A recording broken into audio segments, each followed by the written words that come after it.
এই যে আপনার পেছনের দোকানদারই নেই। হ্যাঁ, উনিও নেই, পালাইছে। স্যার সাথে একটু কথা বলেন, উনিও পালাইছে। এই সারাদিন তো রাস্তা ব্যবহার করে।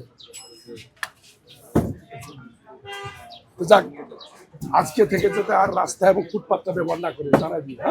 লুকমান ভাই, এই যে আপনারা যে অভিযান চালাচ্ছেন, অভিযানের পরেই আবার এই ফুটপাতে অবৈধভাবে স্থাপনা রাখা হয়, সে বিষয়ে আপনারা কি পদক্ষেপ নিচ্ছেন? সে বিষয়ে আসলে 24 ঘন্টা তো আর আমরা এভাবে ধরে রাখতে পারি না। এই জায়গায় একটু আমাদের জনবলের অভাব, আর এই রাস্তার উপর যে রাখে সেন্টিটিউটির মতো ওভাবে ট্রাফিকের লুক দেওয়া সম্ভব না।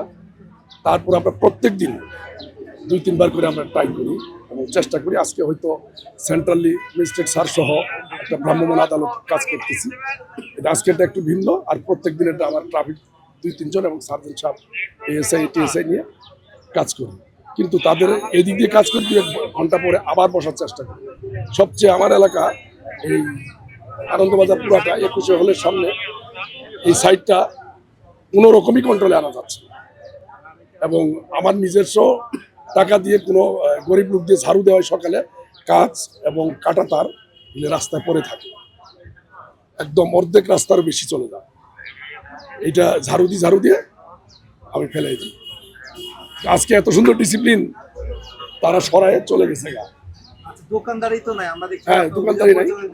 তারা বুঝতে পারছে ওই ঢাকা মেডিকেল এবং বার্নিংয়ের কোনো আমরা কাজ করতে এদিকে চলে গেছি। এই যে আপনার পেছনের দোকানদারই নেই। হ্যাঁ, উনিও নেই, পালাইছে। যেসব দোকানদার নাই, হ্যাঁ, এই দোকানগুলোতে আপনারা কি করতেছেন?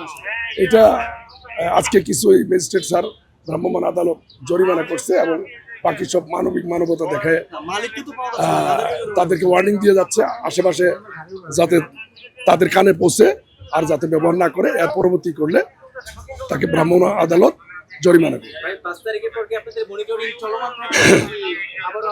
কোন 5 তারিখ?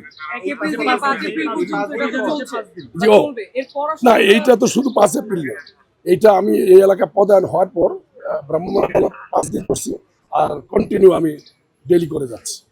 তাহলে এই 5 তারিখে অভিযান শেষ হওয়ার পরও আমরা এই পরিষ্কারই দেখব ফুটপাত। জি, আমরা আশাবাদী যে আমরা এটাকে ধরে রাখার চেষ্টা করি।